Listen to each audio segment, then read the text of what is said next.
My name's Nicki Myers. I'm a project manager at Ovesco, and I head up the what we call powering down the advice side of what we do. So this is our vision for a future where all of our energy needs are generated locally from renewable sources, locally to come away from national and international control, if you like, and obviously renewable because we're in a climate emergency. We can do this by putting in more renewable sources and also reducing our demand. And Ovesco talks to householders about how to reduce their demand and also how to transition to electric heating and solar PV. So we are, I mentioned the lottery funding. This is Lewes Valley Climate Action, and we're a partner in that funding, which is a lot about nature and our resilience in the Lewes district, and the Climate Hub as well as part of that project. We give energy advice in this room and next door, and we're also out and about. We're at lots of different events in the whole district, and also we can do home visits as well. So if anyone wants a home visit as an overview of how to make your home more energy efficient, or if you're thinking of putting in heat pumps and you want us to, have a look at a quote that you've got, or you're thinking about solar PV or tariffs, we can come and help you with that. Before you get to your heat pump, there's a few things that is really good to do for your house. Damp houses are cold. They rot a bit. They're really unpleasant to live in. They also can be dangerous with mold. So even though it's very boring and, you're spending money on something which you don't really see, it disappears.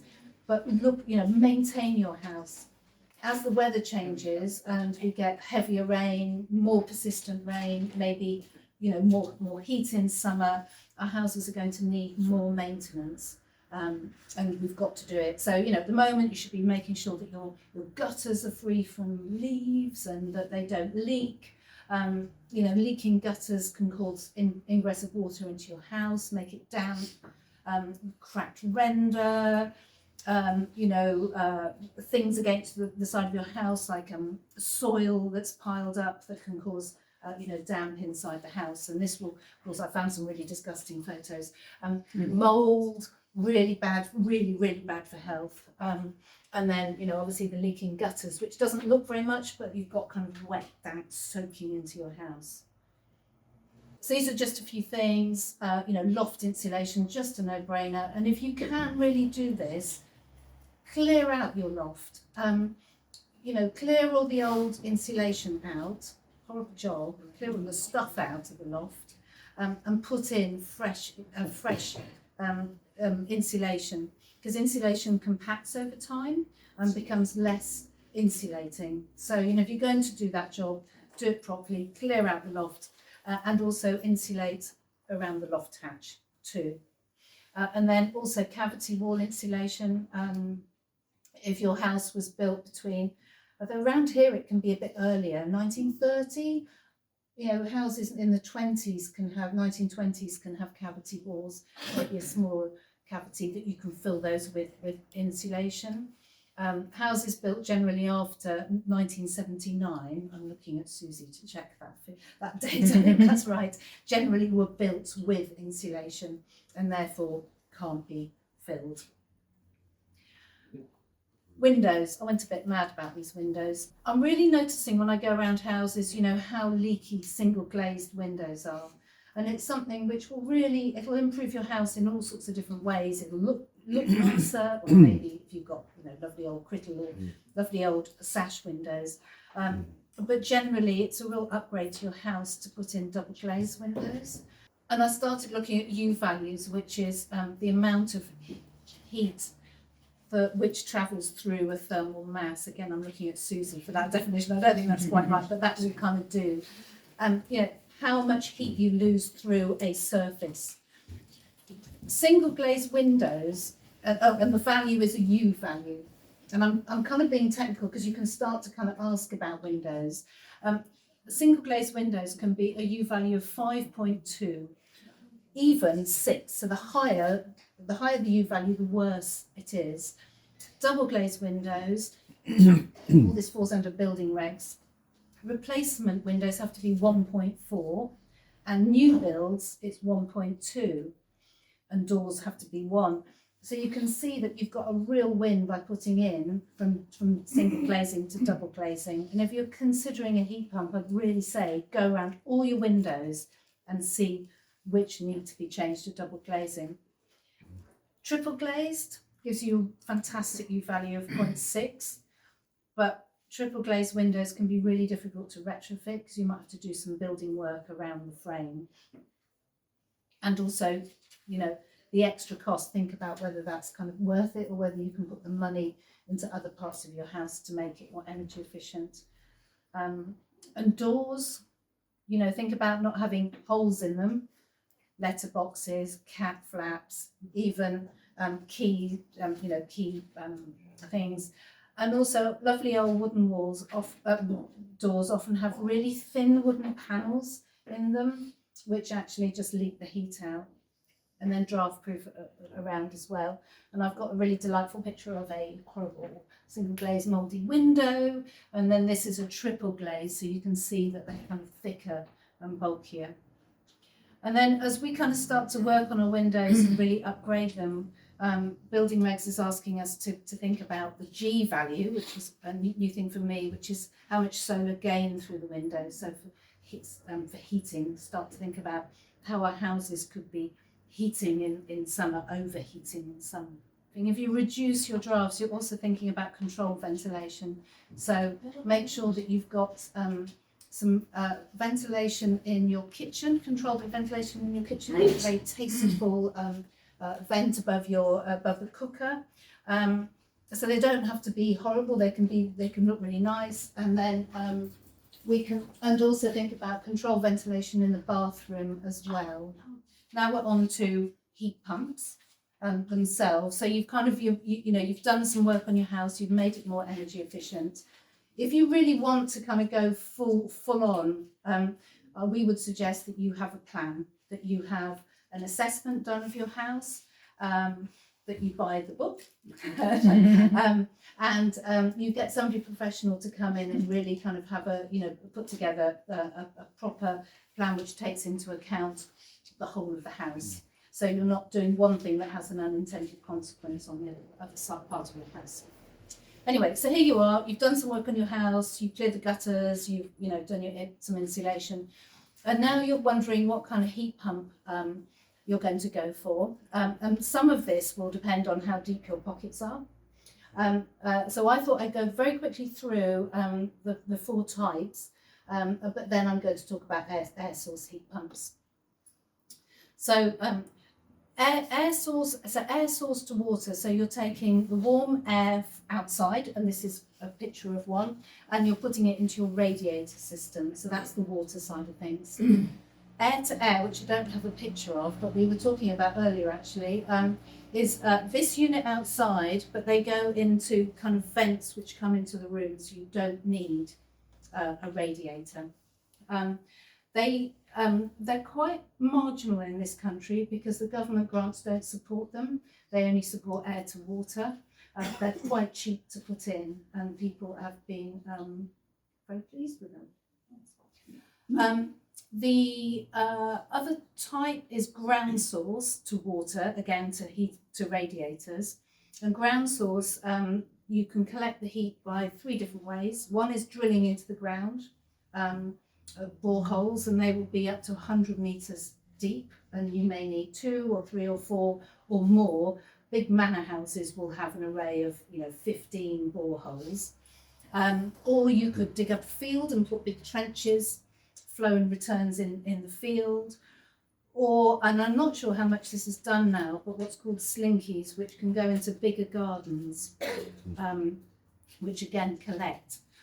They got a bit of a bad reputation because if they're not put in far enough apart, they can freeze your garden over time. So that's something just to be careful of.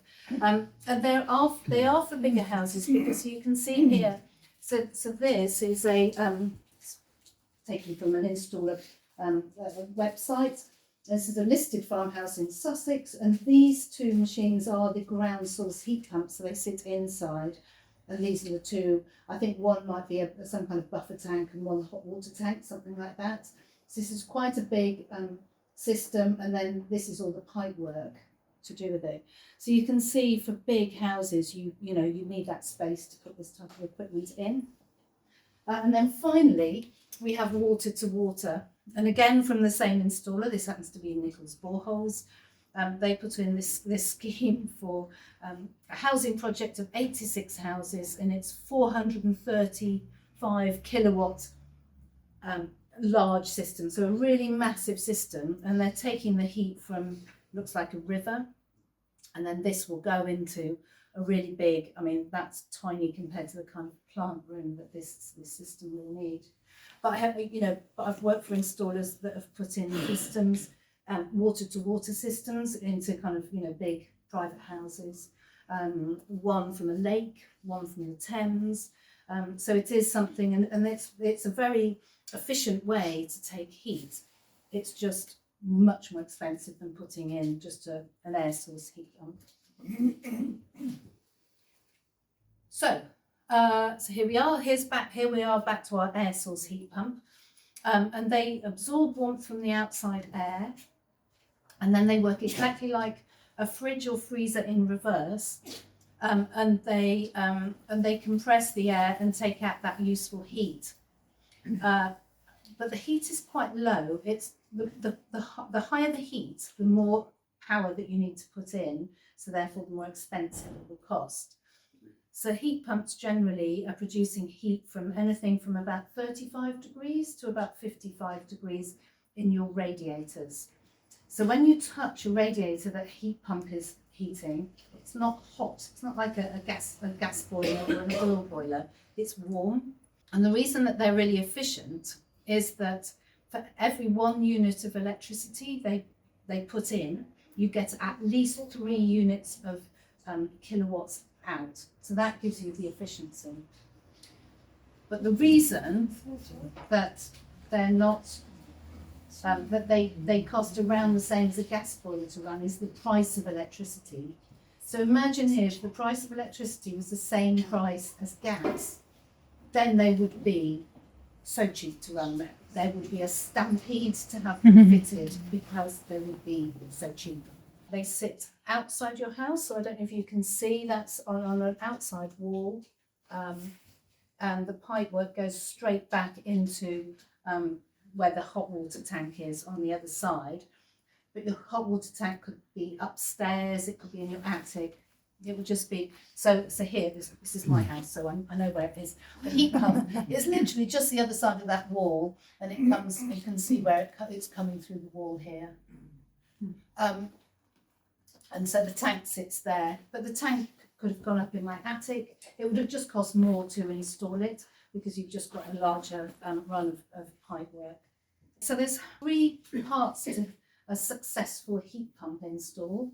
One is having the correct size heat pump, although it doesn't need to be supersized anymore because now they modulate down. So in the past, they would either run on or off, so you needed them to be the right size for your house, whereas now they run, but then they modulate down, so they're as efficient running at lower levels as they are at the top level. You need the correct size pipework, and also you can't have radiators cascading off radiators because you just can't get the heat there, so it has to be properly set up with the pipework. And your radiators need to be bigger because heat pumps run on a lower temperature, so therefore you need a bigger surface area to put heat out. Or if you want the disruption, you can put in underfloor heating, or if you've already got underfloor heating, then that's perfect for a heat pump. The heat pump will be delivering temperature into those radiators, as I said, between about 35 degrees and maybe 55 degrees. If you're getting much higher than that, you're losing the efficiency of the heat pump, and it will cost you more to run.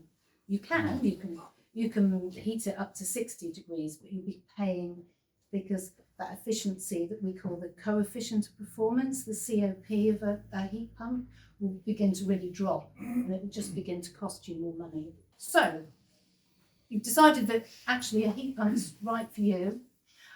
So what we would suggest is to get 2 or 3 quotes.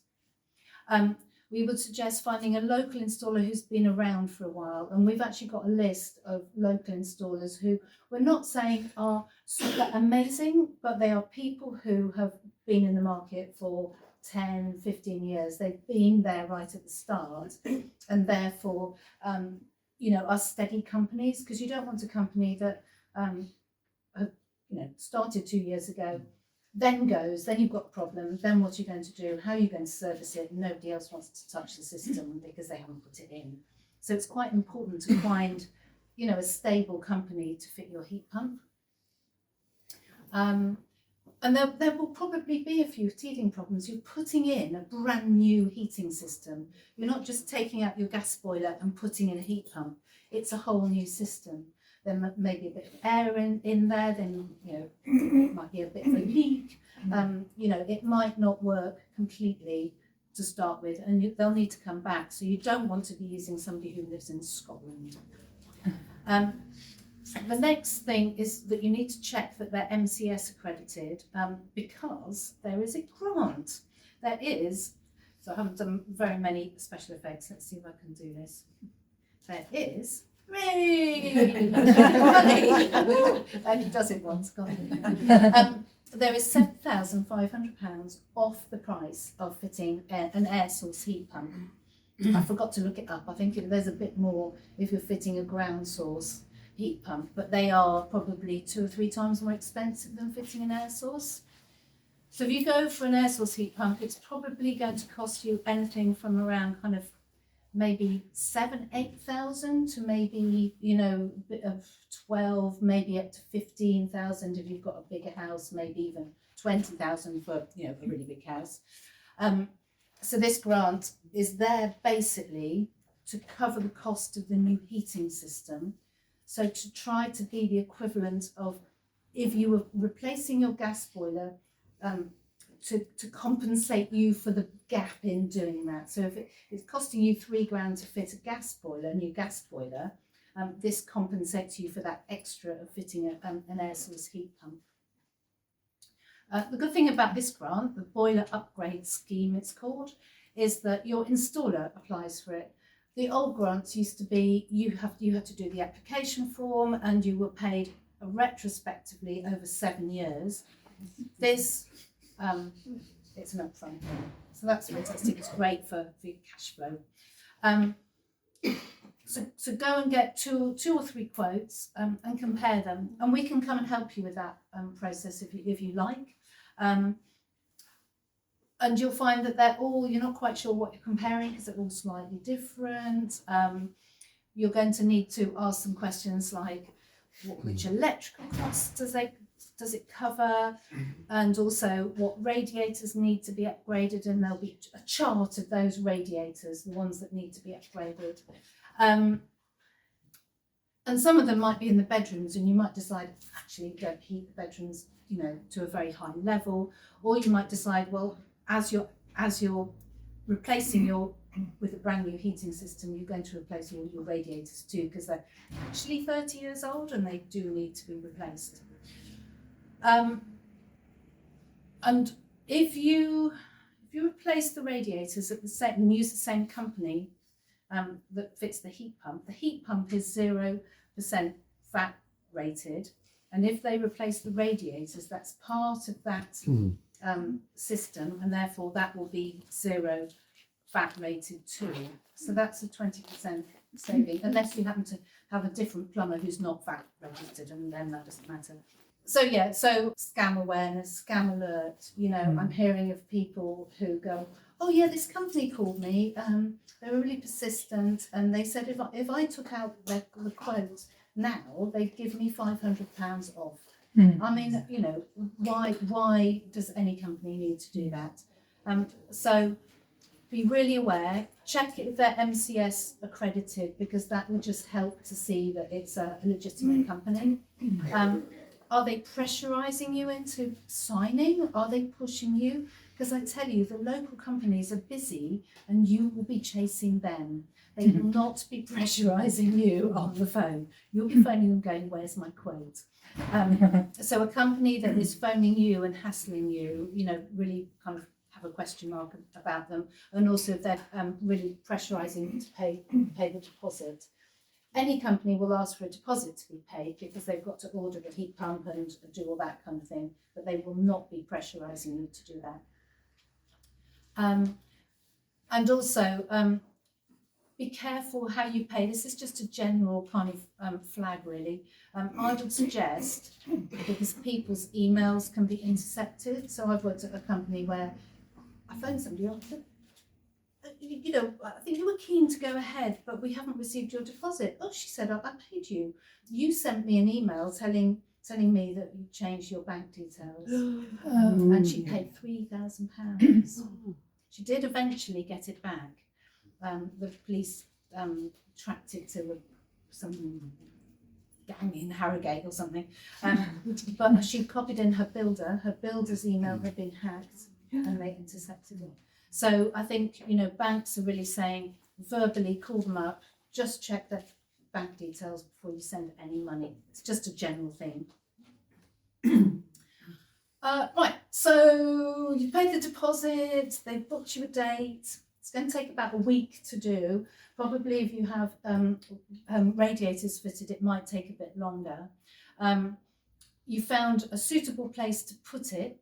So the heat pump needs to be somewhere that's not going to be, I hear somebody going, oh yes, well I'm going to put it here, I'm going to put it here, and there's a wall here, and that's a real no-no. It needs a really good flow of air around it.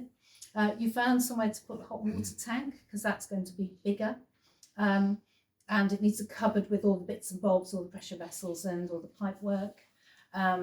You've checked the incoming fuse, which is the main fuse into your house, which should be at least 60 amps, if not 100. Certainly if you're planning on doing solar PV with an electric car charger, you need that higher ampage. And UK Power Networks will put that in free of charge.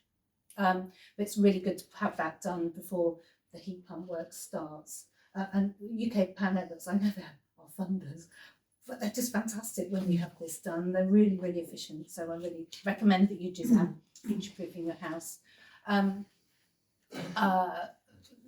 The heat pump installers will kind of say if there's any electrical issues. If your fuse box isn't up to it, they'll put in a little separate unit in. And they'll talk about the radiator installation. You might want to take up a few references with satisfied customers as well. And also just check what happens to your old boiler, your old oil tank, what problem that is going to be. And you might have to do that yourself. So you've gone through all of these, you've paid your deposit, and off you go. So 4 to 5 days.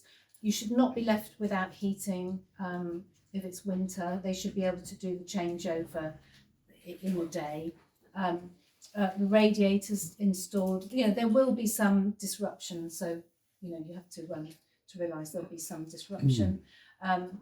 There'll be new heating controls, and really make sure you know how to use them, and that the installer talks you through that, because I think they tend to kind of go, there we go, and off they go. And you're there thinking, well, what do I do now? You will also be sent a load of paperwork, which is really important to keep that paperwork, because there'll be sign-offs on the electrical side, MCS certificates, and all this kind of thing. And when you sell your house, you're going to need that. So, really tiresome, because you just want to forget it and have a warm house, but print it out and put it in a file somewhere. And this is meant to be a warm, cuddly picture of your new heating, of your new house that feels so warm. So you're going to be in a house which is warm, not hot and cold. It's going to be comfortably warm all day. And the radiators will kind of come on and go off as it reaches the temperature. It's a different way of heating your house, and I think it takes a bit of time to get used to be honest. Sometimes you'll come in and you'll think, oh, is it, yeah, it feels all right in here, but the radiators aren't on, and the radiators will be cold because your house is just up to temperature. And you'll be encouraged to turn the heat pump on all day and keep it on all day, rather than, you know, that gas boiler thing or the oil boiler thing of like an hour in the morning and 3 hours in the evening, which feels counterproductive. You'll be thinking, oh gosh, my bills, but actually that's the most efficient way that the heat pump works. It'll kind of come on and go off rather than kind of starting from scratch and the compressor going. So you want it just to kind of tick over. You might want to turn it down at night. I keep my house at a cooler temperature for about 17 degrees, but it always feels really nice and warm when I walk into it. And the heating system should not cost more than your old boiler to run. And as long as, and I think this is quite important, as long as you heat your house, how you heated your house before, you're heating it in the same way now. So I've been to houses where people say, well, we just don't turn the heating on. So if they then have a heat pump and keep the heat pump on all day, it's going to cost them some money, which they're not used to. So if you don't have very much heat on and then you have a heat pump on all day, it is going to cost you some money. So just kind of, you know, to keep that in mind. And also if you used to heat your house to, 16 degrees, but now you're heating it to 21 degrees, again, it's going to cost you some more money. So this is just a bit of a summary. You know, insulate your home, double glaze your windows, do some draft proofing, then fit your heat pump. And then you've got the delights of looking at all the different tariffs, and we can help you with that. Tim especially, this is why I look at Tim in the corner, he's our tariff specialist. Particularly, I know I go on about Octopus, but particularly Octopus have got some really fantastic tariffs that can really help again to keep the cost of running a heat pump down. So then it really will be cheaper than gas. Then, you know, if you want to invest in solar PV, and there'll be a talk next week about solar PV, that again will bring your bills down. And then, of course, you can invest in green community energy, which is Ovesco, so you can become an investor in the schemes that we put up. And you can also, you can book a home visit, as I've said, so we can come around and talk to you about your house or your home.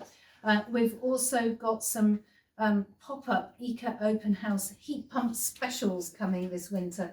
So when we had our Eco Open House, it was September and it wasn't cold enough for heating to be on. So we thought we'd have some 2 or 3 houses in the middle of winter with the heating on, so you can come and feel the radiators basically and kind of see how it actually works. And obviously come here because we're open Wednesday till Fridays 10 till 3, 11 till 3 for advice, and then you can book in your home visit